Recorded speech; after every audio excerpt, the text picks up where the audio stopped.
Hello guys, oil can வந்து ரொம்ப பிசுபிசுப்பாக இருக்கா? அப்போ இந்த வீடியோ உங்களுக்காக தாங்க. ஈஸியாக வந்து புதுசு பண்ணிடலாம். எப்படின்னு பார்க்கலாமா?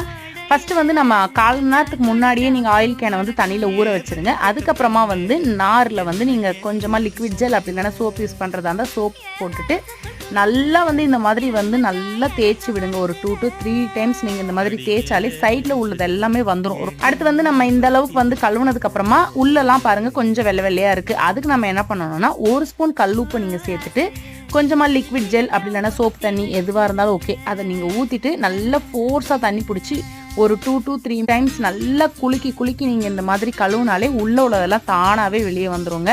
அந்த பிசுப்பு எதுவுமே இருக்காது. இப்போ நீங்கள் நல்ல வெயிலில் காய வச்சுட்டு இல்லை தொடச்சிட்டு நீங்கள் வந்து எண்ணெயை வந்து திரும்ப ஃபில் பண்ணி வச்சுக்கலாம். ஒரு 3-4 மாதத்துக்கு தாங்கும். இந்த மாதிரி யூஸ்ஃபுல்லான டிப்ஸ் குக்கிங் வீடியோஸ் வேணும்னா கண்டிப்பாக வந்து தாம்பு விலாக்ஸ் என்னோட சேனலை சப்ஸ்கிரைப் பண்ணிக்கோங்க. நம்ம இன்னொரு வீடியோவில் பார்க்கலாம். பாய், தேங்க்ஸ் ஃபார் வாட்சிங்.